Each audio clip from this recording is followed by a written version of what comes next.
So I would like to begin with a question. This one. Do you realize the benefits of being a Christian? So mag-usap tayo ng kasinsinan ngayon. Do you realize the benefits of being a Christian? So, natanong ko ito kasi marami rin akong katanungan sa akin as an observant kung anong nangyayari sa paligid. Alam niyo, pagka lumabas tayo sa church na to, pagka gusto natin mag-invite sa mga friends natin to bring them to the church, bakit parang ang hirap mag-invite? Feel nyo rin? Pansin nyo? Ano gusto? Na every time we go out and share the word of God, we share Jesus and bring them to the church, parang ang hirap mag-invite. Ayaw sumama ang tao. Ewan ko kung bakit. So, siguro nakaka-relate kayo na tanong nyo rin yun. Ganun din ako dati. Nung may nag-invite sa akin. Medyo ayaw pa tayo. Siguro may kanya-kanyang timing ang Panginoon. So, ganun din sa church. I am also observant in the church na bakit kaya some of us na Christian na minsan parang hindi tayo uma-actor, we're not acting like a Christian sometimes. That's why natanong ko ito, do you realize the benefits of being a Christian? Kasi sa tuwing nag-uobserve ako ng mapasok dito, parang laging Biyernes Santo yung mukha eh. Parang hindi Kristiyano, ang Kristiyano is talagang may kaganakan sa puso, di ba? Masaya. Wala akong kilalang ganun ha. Gusto ko lang kayong patawanin, okay? So, but in reality, nangyayari bilang kahit isang Kristiyano ka pa, nangyayari sa ating buhay na minsan di mahintan yung mukha natin. Puro problema, ganyan-ganyan. But, do you realize the benefits of being a Christian? So, as I'm observing, a lot of chairs are empty, hindi tayo maka-invite. So, ang hirap sumama ang tao every time you share the Word of God, you share Jesus. So, naiintindihan kaya nila? Do they realize the benefits of being a Christian? Bakit pagka may nag-offer ng barbecue sa beach, dali-dali tayo pumunta na? Ang bilis-bilis natin. Bakit pag may nag-offer ng mga investment na yan, too good to be true, but sometimes we are being scammed. Pero sumasama tayo. Ang bilis pa natin maglabas ng pera pagdating sa mga investment na. You know? Bakit pagka ano ba yung mga hinahanap natin? Bakit pagka yung mga kaibigan natin naggaya sa atin, ang bilis-bilis natin pumunta? Bakit pag sa church hindi? Diba? So yun yung mga tanong ko.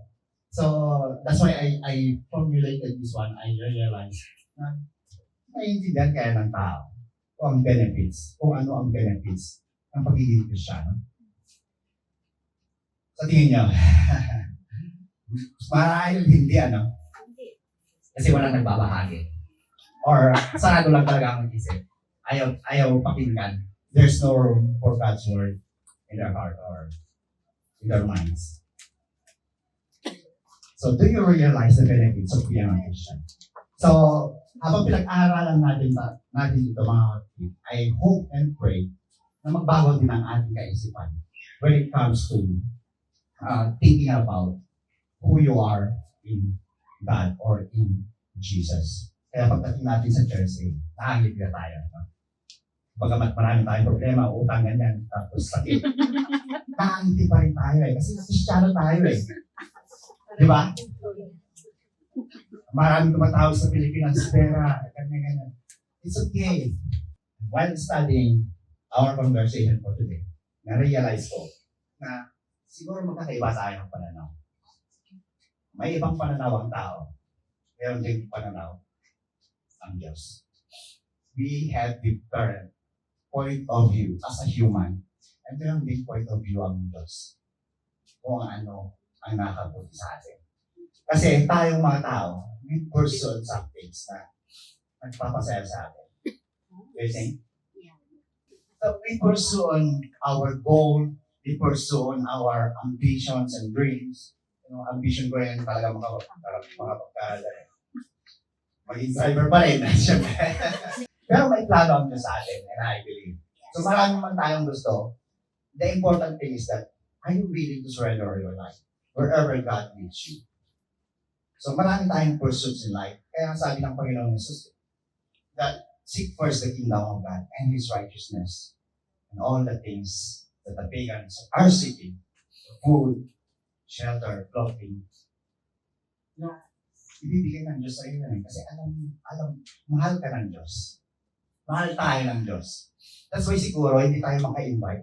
Because the unbelievers, inuuna yung material na bagay. Inuuna yung mga papasaya sa kanila. Kaya hindi natin siguro mailapit sa Diyos. Kasi they're looking from a different perspective. They're looking for material things. They're looking for, friendship and everything. But iba ang Diyos. Unahin mo siya. Seek first the kingdom of God. And His righteousness and all these things shall be added unto you. So, sabi nga ni Jesus, Matthew 16:26. And what do you benefit if you gain the whole world, but lose your own soul? Is anything worth more than your soul? May mas mahalaga pa ba na ibang bagay kaysa sa iyong kaligtasan o kaluluwa? Is there anything much more valuable than your very self? Gusto ka ni Lord na dalhin sa kanyang pamilya, ba't ikaw ang umayaw? Ganyan ang nangyayari sa mundo na to. Because they are blinded by the Word of God. Ang Diyos nga ng mundo, sabi sa Bible, is the devil. He has blinded the minds of unbelievers so that they cannot see the glory of God, which is Jesus Christ. So, I would like to title our conversation for today, Heavenly Family. So, naniniwala ako na pagka-heavenly family, we believe also in earthly family. Nakaka-relate tayo. Pagka-earthly family, kagaya ng aking asawa, we are family of four. So, meron kami mga bata, ganyan. So, we are family. So, we love our family, our earthly family. Ganun din kayo. I believe mahal mo rin ang yung mga mahal sa buhay. Meron kayong pamilya, and you can relate na mahal nyo sila. But in the perspective of God, meron tinatawag na heavenly family. Heavenly family. Alam nyo ba na ang Diyos, according to the Bible, from Genesis to the book of Revelation, walang ibang ginawa ang Diyos, kundi dalhin ang kanyang mga anak sa kanyang pamilya. Yes? It's called redemption. From Genesis to Revelation, walang ibang ginawa ang Panginoon. Kundi limang tao, ibalik niya sa kanyang pamilya. Kasi mahal naman sa pamilya. He wants to include all of us hanggat maaari. But God also respects our choices, will, personal decision. That's why we try our best to share the gospel, that anyone who responds to the gospel are included in the family of God. Amen? So I hope na ganun dapat ang sana. Marami tayong sana, no? Dapat ganun ang pananaw ng mundo eh. Ang ganda-ganda ng offer ng Diyos. Bakit naayawan? That's why, nag-umpisa ako sa tanong na yan eh. Di ako makamove on. Do we realize the benefits of being a Christian? Christian na tayo, nandito na tayo sa church, pero minsan we're not acting like Christians. Parang, get ang aking problema. But let us be reminded with God's word for today. If there's one thing na gusto kong matutunan natin mga kapatid, is this one. That Christians are adopted into God's family to be with Him for all eternity. Do you believe that? Yes. Christians, mga believers of Jesus, are adopted into God's family to be with Him for all eternity. Alam niyo ba na isa lang naman talaga ang anak ng Diyos? Who? Son of God, Jesus Christ. Remember John 3:16? For God so loved the world that He gave His only begotten Son, that whoever believes in Him shall not perish but have eternal life. So, isa lang naman talaga ang anak ng Diyos. But rather, God wants us to include in His own family.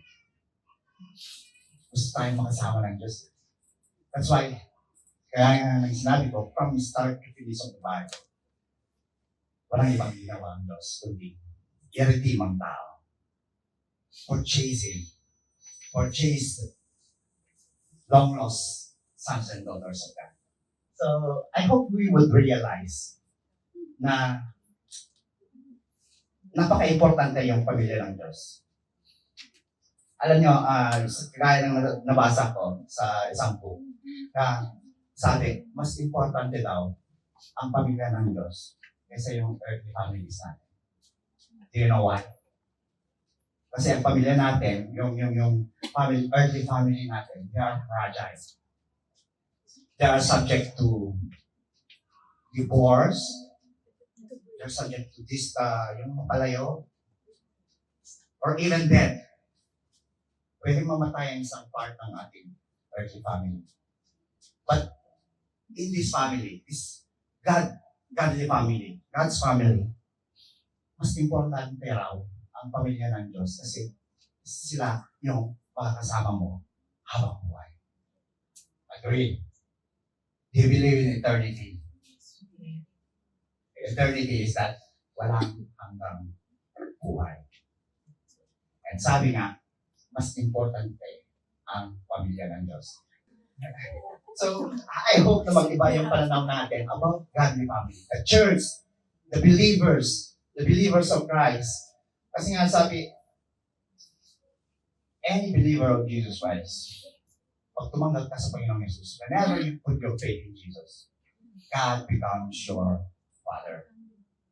And all the believers, si sister or si brother, kapatid mo yan sa Panginoon. Amen? Our family is the church. So, hindi lang ang church is in Hong Kong, it is worldwide.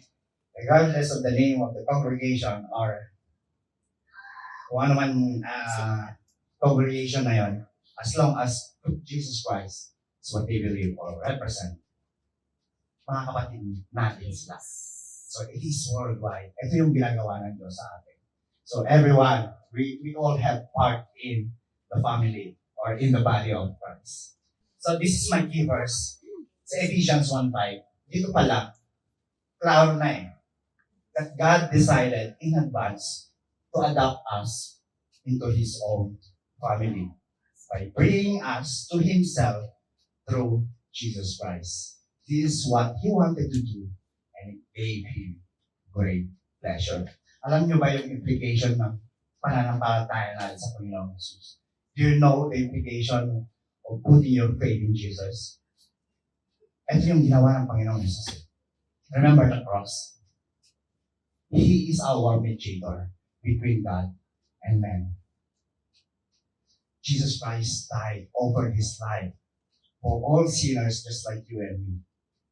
For all of us. At sino man ang magtiwala sa Panginoong Jesus, you are being reconciled with God. And by your faith in Jesus, naging anak ka ng Diyos. Naging kaparte ka ng pamilya ng Diyos. So, naiintindihan po natin.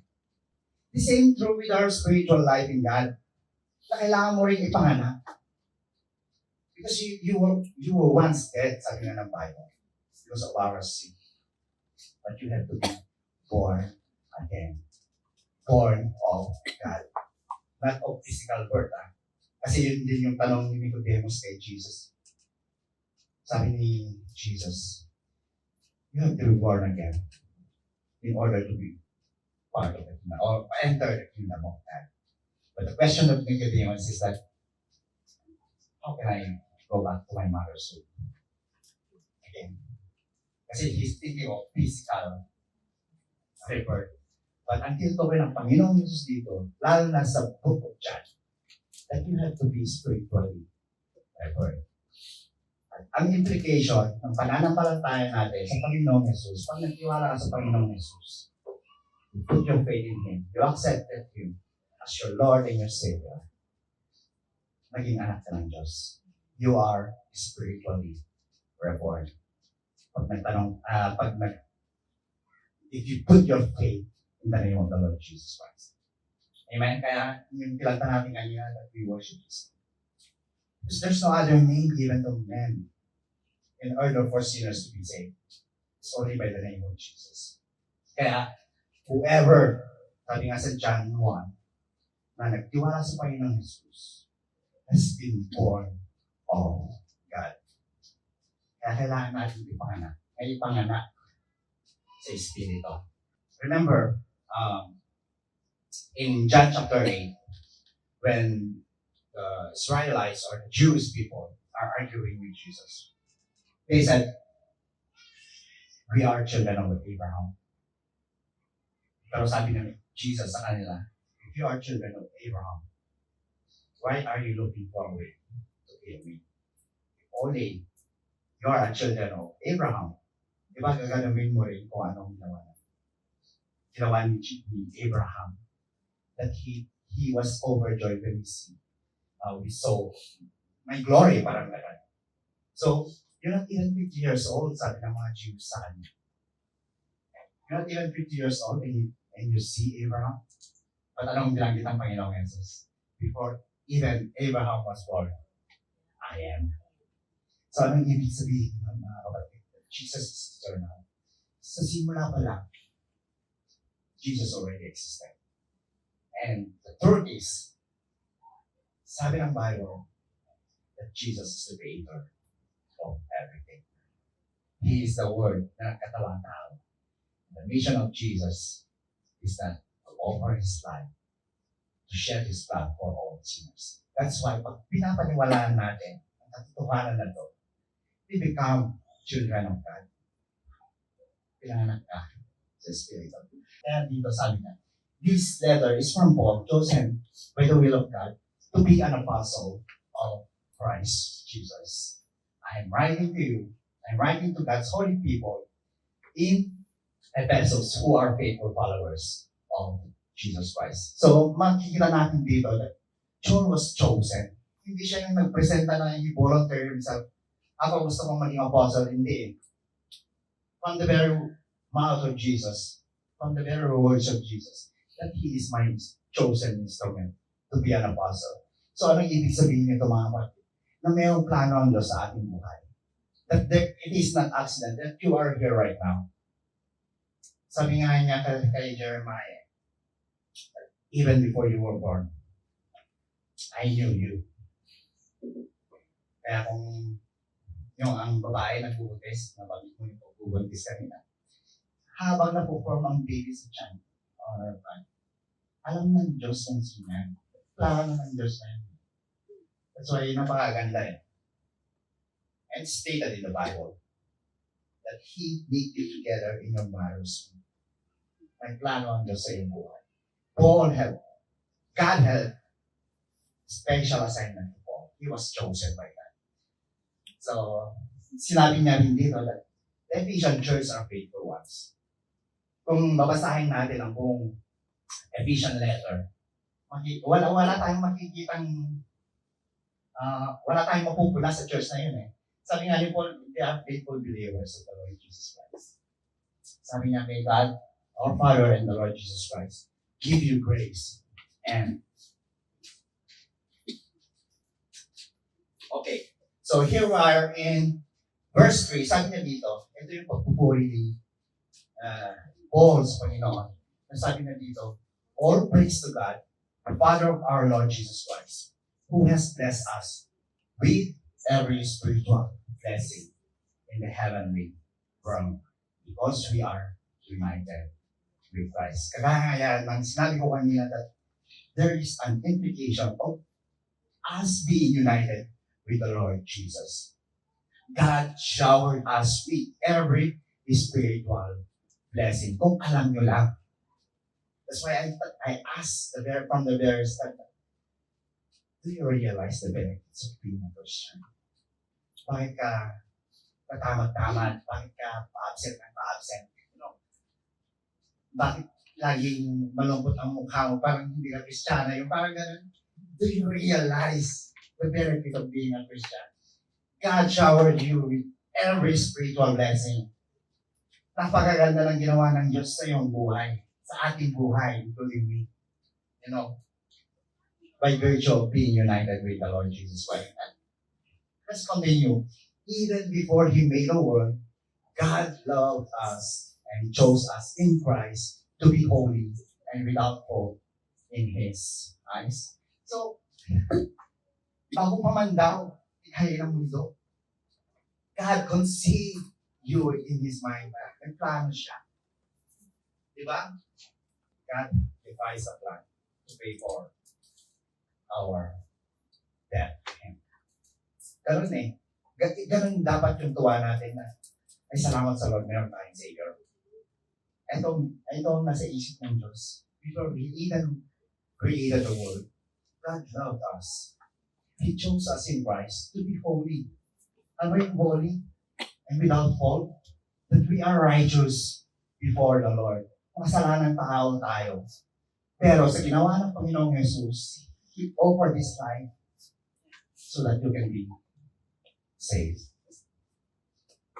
Now, by virtue of believing in Jesus Christ, sa tuwing nakikita tayo ng Diyos ngayon, we are righteous. We have a right standing with God because of our faith in Jesus. Amen. Di ba yun? Yes. Parang pag nakikita ka niya, parang hindi ka na nagkasala.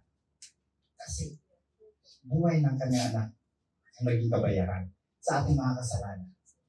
At parang hindi pa rin tayo masaya, no? Masaya na. Okay. It's good to be reminded sometimes that anumang problemang dumating sa ating buhay. Pero kung Kristiyano ka na, dapat kaya mo magdala sa sarili mo. Ano? Kaya mo pa rin umiti. Kasi alam mo na mahal ka ng Diyos. Grabe yung ginawa niya sa'yo. Sino nga pa naman ang who would offer their life para i-sacrifice mo o matay ka para sa isang kasalanan ng tao? Who would dare to do that? I don't think wala, no? Pero yung ginawa ng Panginoong Jesus that's why you were included in the family. We were included in the family. So God decided in advance to adopt us into His own family by bringing us to Himself through Jesus Christ. This is what He wanted to do, and it gave Him great pleasure. Talagang plano na ng Diyos, iligtas tayo. Na-devise na plano ng Diyos na even the world has been created, Christ has been crucified according to the Bible. Meron ng plano ang Diyos na iligtas tayo. Christ has been crucified already. Parang nakikita na ng Diyos kung paano niya iligtas sa mga makasalanan tao. So, are we not glad na gano'n ang ginawa ng Diyos sa atin? Mahal tayo ng Diyos.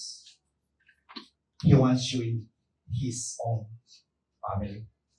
So, we praise God for the glorious grace He has poured out on us who belong to His dear Son. Kaya tayo umaawit ng napaghinaan natin. We give glory to your name. The joy of the Lord. We give praise to God because of what He has done for us. Kaya every time, every Sunday, or every day of our life, nagpupulis tayo sa Diyos, nagpapasalamat tayo. Dahil sa putihan ng Diyos sa atin. Because we belong to the Lord Jesus Christ. So He is so rich in kindness and grace that He purchased our freedom with the blood of His Son and forgave our sin. Ito, I think, very clear sa atin. Malilit nating marinig itong blood ng Panginoong Jesus. Kung anong ginawa niya sa cross. Kasi during the Old Testament, alam natin that in order for the Jews, the Israelites, to be forgiven by God, to be purified by God, they offer sacrifices, blood sacrifices, animal sacrifices. But once and for all, Jesus Christ offered himself, his own blood. Kaya, I realize na yung kapatawaran ng Diyos, yung pagpapatawad niya, yung salvation sa atin, is free for all of us. Pero hindi cheap. Hindi ganun yun. Because it cost the blood of the Son of God. Only we realize, buhay ng anak ng Diyos. Hindi siya ordinary tao eh. Anak siya ng Diyos. That's why He has the power to forgive us and to save us because He is the Son of God.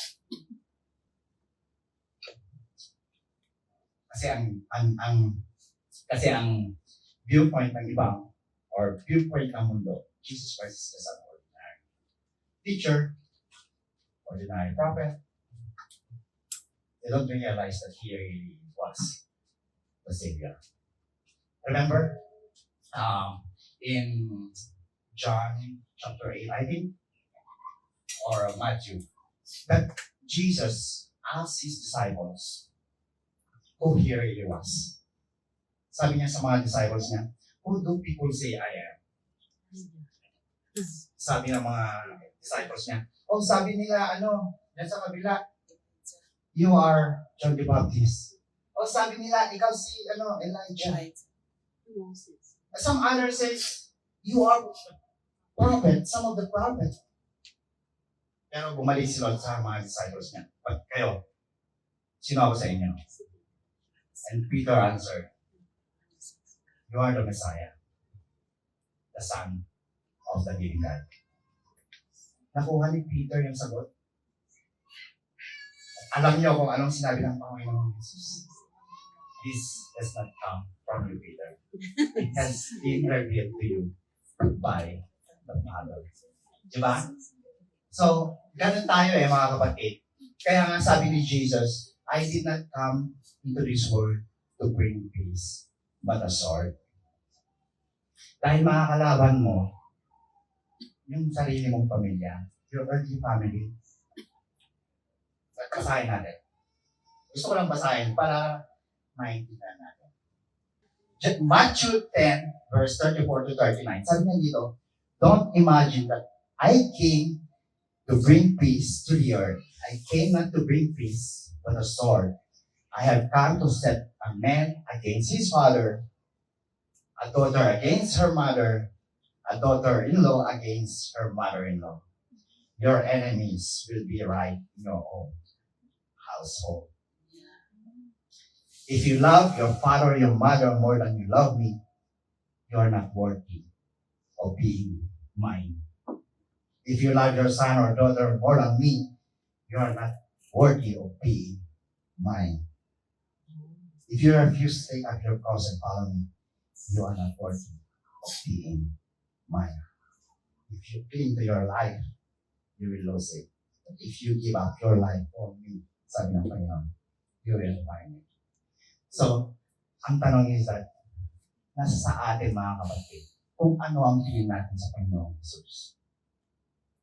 Kaya napaka-important na yung tanong na, who do you say I am?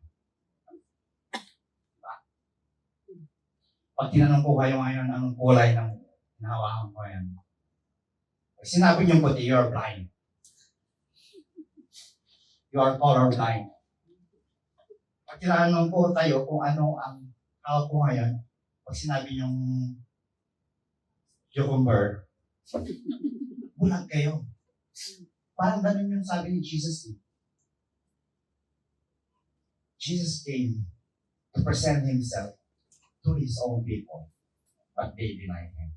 That's why we have a saying na there's what we call spiritual blindness. Hindi ka patunay na nakakita kung hindi mo nakikilala ang Panginoong Jesus bilang Diyos at pinapagligtas mo. That's why wrong answer wrong. If you say Jesus is an ordinary man, wrong. No salvation. You not belong to the family. But if you say that He died for your sin, you accept Him as your Lord and your Savior, tunay ka nakakita. Because the job of the enemy or the devil is to blind the eyes of the unbeliever so that they cannot see the light of the gospel, the glory of Jesus Christ, who is the image of God. Or in John 4:4. So, ganun ang ginagawa ng enemy para hindi natin makita ang Panginoong Jesus. Do you realize? So, He showered His kindness on us along with all wisdom and understanding. Remember, nung hindi pa tayo nakakilala sa Panginoong Jesus. We don't have understanding of God's word. Kahit anong basa natin, hindi natin maintindihan. Remember? But the moment that we put our faith in Jesus, karoon ng clarity. Mas lalo natin naiintindihan ang ibig sabihin ng Bible. Because we believe in the Lord Jesus Christ. We see things now in the lens of the Lord Jesus Christ. Kaya naiintindihan natin kung anong ibig sabihin ng kanyang mga salita. So He showered us in kindness, His kindness on us along with wisdom and understanding. Tapos, kung Kristiyano ka, dapat hindi ka na naliligaw. What do you think? Kasi mayroon kang salita ng Diyos na nagbigay. Meron ka nang binabasehan kung paano mo. You have a basis in how you live your life. Remember? Kung sino sumusunod sa Panginoong Jesus, siya yung nagiging matatag. Anyone who put their faith in Jesus, anyone who obeys His command, is like a wise man who builds his house on the rock. Ano mga problema na dumating, ano mga bagyong dumating, na hindi ka nakataya. Sabi ng Panginoon, pag na-obey mo yung kanyang salita. Because you have His word as your guide. Kung wala kang Panginoong Jesus, wala kang pasehan ng pamumuhay. Madali kang matumba. Okay, so God has now revealed to us His mysterious will regarding Christ, which is to fulfill His own good plan. Ano bang plano ng Diyos? Ano ba kasi yung plano ng Diyos? So, He revealed it in verse 10. So, hindi tayo iniwan ng Diyos ng clueless kung ano ang plano niya. He revealed to us His plan. That this is His plan. This is His plan. At the right time, He will bring everything together under the authority of Christ. Everything in heaven and on earth. Remember, before Jesus said, pero iniwanan tayo ng mission. He commissioned us to go and make disciples, make followers of the Lord Jesus Christ. Ibahagi niyo ang Ebanghelyo. But He is the Lord. He is God. Siya yung King of Kings and Lord of Lords. Furthermore, because we are united with Christ, we have received an inheritance from God. For He chose us in advance, and He makes everything work out according to His plan. So naalala ko, alam niyo yung na-imagine yung family. Yung family, yung family ng amo natin, let's say. Pagka yung family ng amo natin, no? Siyempre, yung mga amo natin sa Hong Kong, mayayaman. Laki ng mga bahay dito, mahal pa, millions. Ang cost ng bahay dito. So yung mga amo natin, yung mga anak na yan, and they are heirs of the family fortune. Tayo naman ng mga katulong, wala tayong mamanahin. Yung mat or yung anong mamanahin natin. Kasi wala dyan. Pero we don't share in the blessings or in the inheritance of our master because we are slaves. Diba? Kaya nasabi ni Jesus sa mga disciples that they have to be free. Sabi nila, we are not the slave of anyone. How can you say we are to be free? Sabi ni Jesus, if you sin, pagka nagkakasala kayo, you are a slave to sin. Pagka slave to sin tayo, hindi tayo nakapagmana. Wala tayong mamanahin. Sabi ni Jesus, that a slave has no permanent place in the family. Remember that word? He pictured a family, a father, son, and a, let's say, helper, domestic helper. Okay? A slave doesn't have a permanent place in the family. So, kung ikaw ay isang slave, hindi ka tagapagmana, wala kang mamanahin. But if the Son set you free, this is Jesus, you are truly free. You are free indeed. Pag pinahayag ka sa iyong kasalanan, then you are heirs also. You are part of the family, you are heirs. Kung ano man yung meron ang family of God. So, naiintindihan natin kung ano yung implication ng pananampalataya natin sa Panginoong Jesus.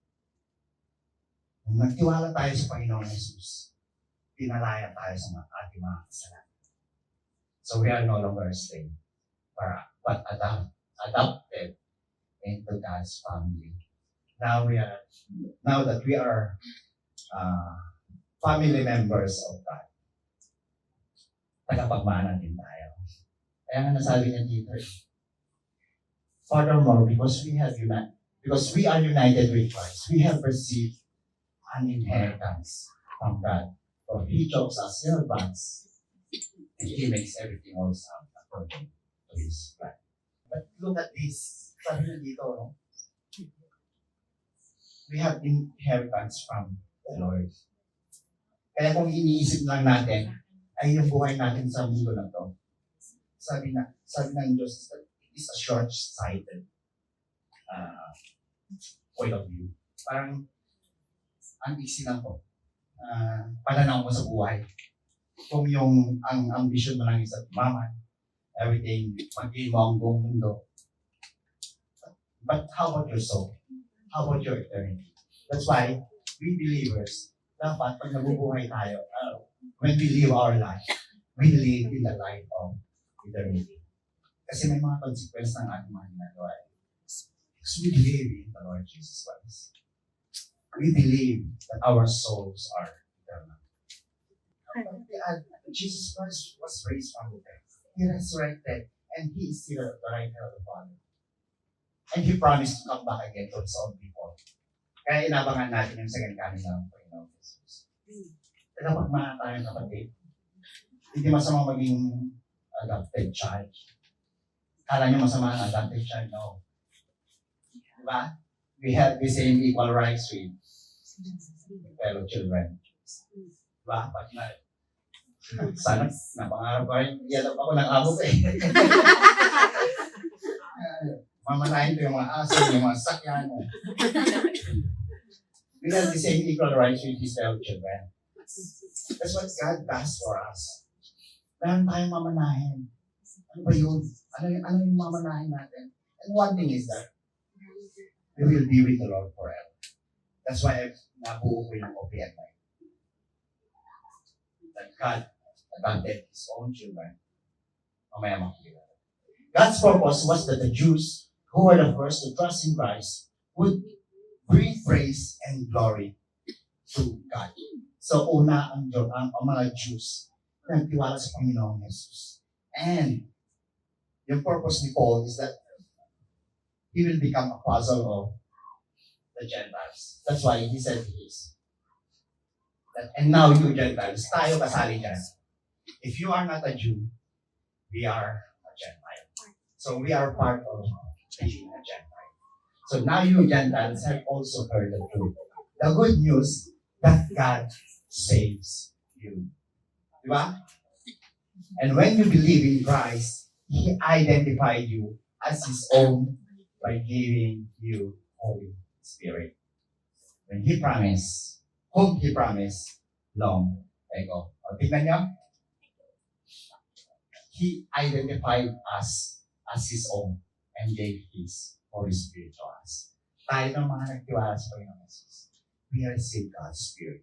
Kaya nasasabi natin, Abba, Father, because Christ lives in us. Binakahan tayo, sabi nga ni Paul, in the book of Ephesians. We are sealed by the Holy Spirit. Kaya, yung Holy Spirit that's living in us serves as a guarantee, a down payment. Pumunta ka ng sasakyan sa Pilipinas, if you put a down payment on that car, you promise to pay it until makuha mo, diba? The Holy Spirit serves as a down payment para tutuparin niya kung ano yung pangako niya sa atin. Babalikan ka ng Diyos. Babalikan tayo ng Diyos. Right? That's why we had the Holy Spirit. Dapat matuwa tayo bilang Kristiyano. The Spirit is a God's guarantee that He will give us inheritance. What that? He promised that He has purchased us to be His own people. He did this so we would praise Him or praise and glorify Him. Napaka-clear. Basahin niyo kung anong role ng Spirit sa atin. Napakaganda yung blessing na natanggap natin sa Panginoong Jesus. Why? Why don't we realize that? So Christians are adopted into God's family to be with Him for all eternity. Ako naniniwala dito eh. Naniniwala ako sa buhay na walang hanggan. Kaya nga ako nagtiwala sa Panginoong Jesus. It's the best offer that you can have in this life. Pangako ng Diyos, totoo yan. There's a proof. Jesus Christ resurrected from the dead. And He ng mga witness, more than 500 ang naka-witness. Basahin niyo sa Corinthians 8. That more than 500 ang naka-witness ang resurrected body of the Lord Jesus Christ. Totoo eh. Bakit hanggang ngayon, mga kapatid? Every time we use the name of the Lord Jesus, nakapagpalayas pa rin ng demonyo ang pangalan ng Panginoong Jesus. But it's true. God's name is powerful. Yes. Nanginginig na ang mga evil spirits when they encounter the Lord Jesus. Nabasa nyo sa Bible, sa Gospels, that every time demons encounter the Lord Jesus Christ, nanginig sila. Nagmamakaawa pa sila eh. Don't send us to yung ano ba? Help. Kaya naniniwala lang. Totoo yan. Nagmamakaawa sila. Just send us to the pigs. So, God, Jesus Christ, send them to the pigs. More than 2,000 pigs yung ano, kasi Legion ang pangalan ng ano eh. Demon. Ibig sabihin, marami. So, nagtalunan yung mga ano sa pigs. And then, akuan. Totoo. Jesus' name is powerful. And it's the only name that is given to us, sabi nga sa Hebrews, in order for us to be saved. Bakit ba pag kami nagsishare ng Jesus? Ano gusto maniwala? Do they realize the benefit of being a believer of Jesus Christ? Ang ganda-ganda pa ako ng Diyos. Why? Nakakalungkot ano? Is it too good to be true na it's not true? But He resurrected from the dead. The tomb is empty. No one can find His body. He truly was resurrected from the dead. Diba? Even Paul encountered the Lord Jesus as a bright shining light. Ilang araw nang nag-resurrect si Jesus. Nagulat nga siya sa katotohanan na totoo pala si Jesus. Literally, nagulat. Paul was blinded by the bright shining light or the glory of Jesus Christ. Ganun din tayo eh. Whenever we deny Jesus Christ in our life, we are spiritually blind. But if you accept Jesus Christ as your Lord and Savior, tunay na nakakita. Kapatid. And congratulations for you if you make that decision or that will to accept the Lord Jesus Christ in your life. You are my brother or my sister when you make that decision. Okay, so going back to my question, do you realize the benefits of being Christian? Siguro pag lumalabas tayo, nakikita mo yung gusto mong i-approach na hindi pa nakakilala sa Panginoong Jesus. Do you realize the benefit of being a Christian? Ano bang ayaw mo sa pagiging Christian? Ay, consuming? Ayaw mong spend ng 2 hours in the church? But if you realize what Jesus Christ has done for you, you will give your own life. You will surrender it. And sabi ni Jesus, what shall profit a man if you gain the whole world, yet you forfeit your soul? So enjoy. This is my challenge, or this is my encouragement to all of you.